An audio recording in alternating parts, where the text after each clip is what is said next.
Confederation of Nagaland Chamber of Commerce and Industry (CNCCI) will be hosting the first Northeastern State Chamber of Commerce and Industry Business Conclave from September 18 to 20 at Niatu Resort to Mukkedima. This was informed by the CNCCI Chairman Dr.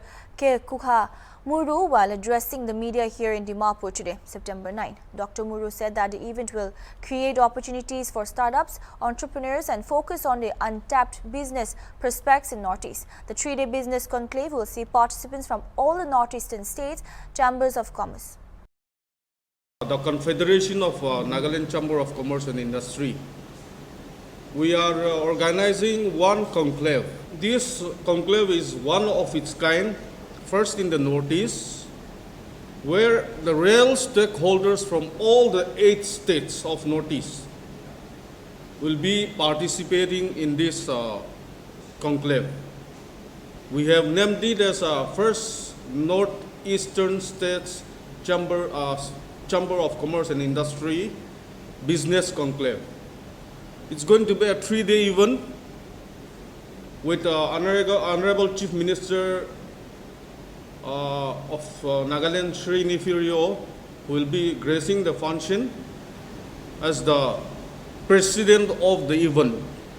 And we have also sent across a few invitations to other states' chief ministers, and we have got a very good positive feedback from them.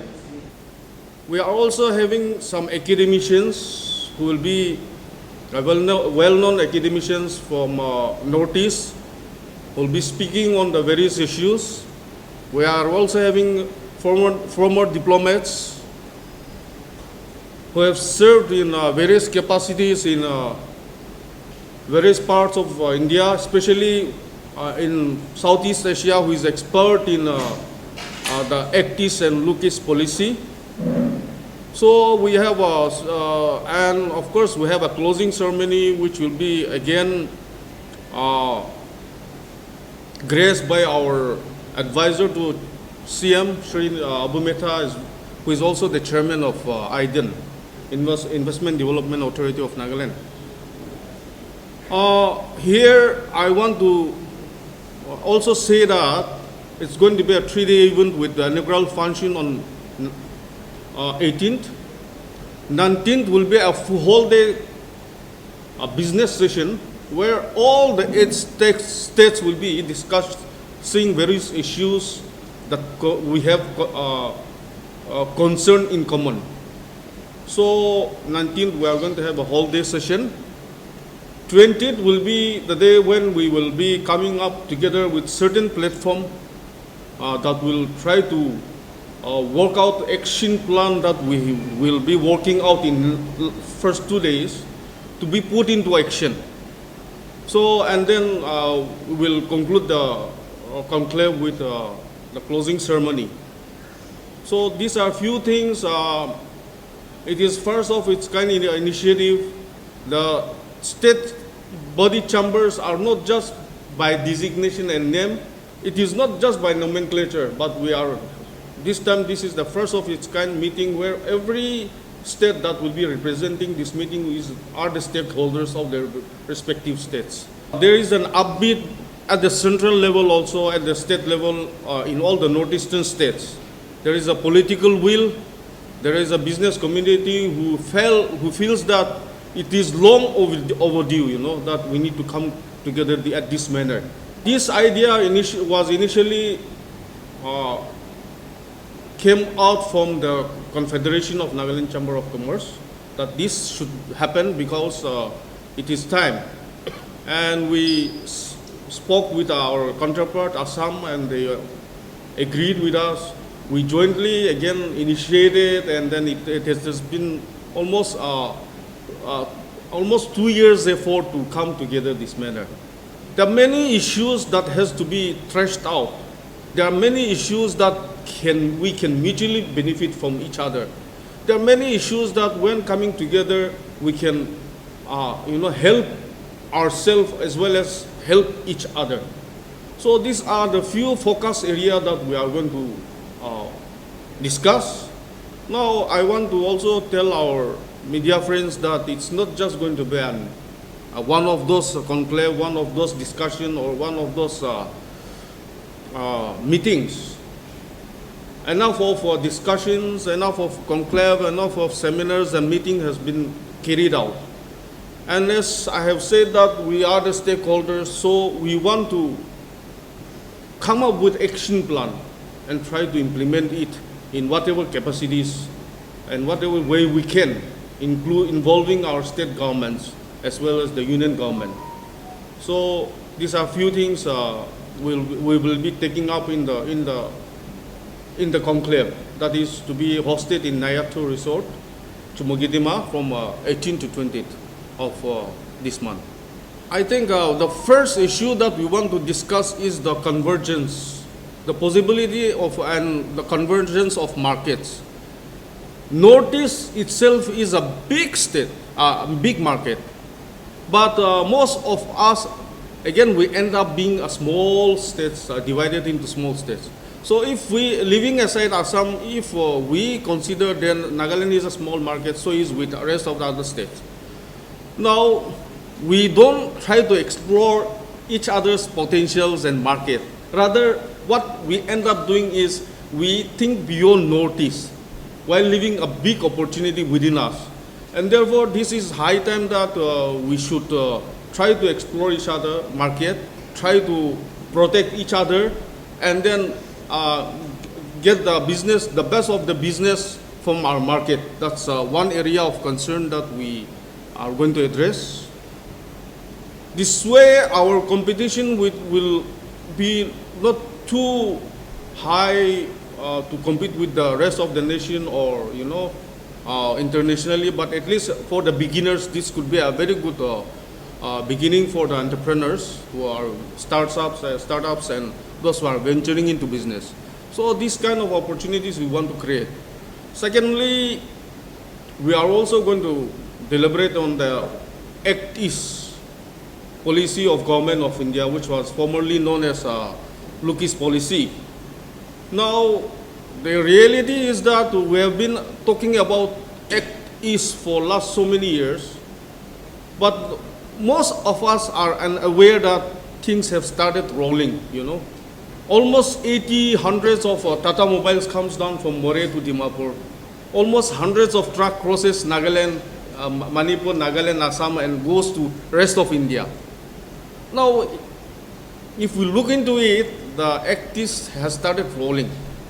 But the system that is supposed to be in place are not yet there. Most likely, those 100 trucks that goes out, that crosses Manipur, that crosses Nagaland and Assam, may have been going to Kolkata or Delhi or Mumbai. And probably we are buying back from them from Amazon or Flipkart or something like that, So we are not, as we are afraid of, that reality is happening. 100 trucks to keep something consumable, something that is we are using in our daily lives. Now we are buying back from them. So we want to deliberate on that how do the entire Northeast benefit from it, rather than becoming just one of those wayside amenity service providers like tea vendors, like food and hotels, We want to be the stakeholders, We need to have a good infrastructure in Assam, be it in Manipur or Nagaland, so that we are the one, we become the market hub. We become the hub rather than the transit. Another area of concern is, again, compared to other markets where our market is still untapped. When we look in terms of tourism, I think the most beautiful part of India is Northeast. But all the states are segregated. But we can have an amazing tourism circuit, with the Zuku Valley, the snow-clad mountains of Arunachal, or for that matter, the plains of beautiful Brahmaputra. All those we can jointly come into and then have a tourism circuit where all the states can benefit, So we want to discuss on the untapped yet potential market of Northeast business. We have lots of oil in Assam. We have oil in Nagaland. We have coal in Meghalaya, we have uranium in Meghalaya, and rare earth that is also there in Meghalaya. The limestone, the slate that is lying in Nagaland unexplored, untapped, is such a huge market in terms of mineral resources. There is even a potentiality, I believe, that we may even be having lithium ore. I think the possibility of getting lithium lying somewhere in Northeast is not underestimation. It is a potentiality. So I think those are the things that we need to start linking up with industries. We need to start linking up with governments to explore those potentials. So lots of untapped market. We have noticed as lots of resources that has been untapped, and it's time that we need to move ahead. Now we have a situation at hand where Manipur is burning, but the rest of India thinks that it is entire Northeast. So like a person who wants to visit Nagaland will say, is it safe to visit Nagaland? Or is it safe to visit Mizoram when the issue is in Manipur? They look up to us as an entire one state, one geographical area instead of segregated different states, administration, political setup. So these are kind of, preconceived notion that is with the rest of India, and that has to be done away. So this has to be, we have to send across the message that this is not the reality. The reality is something different.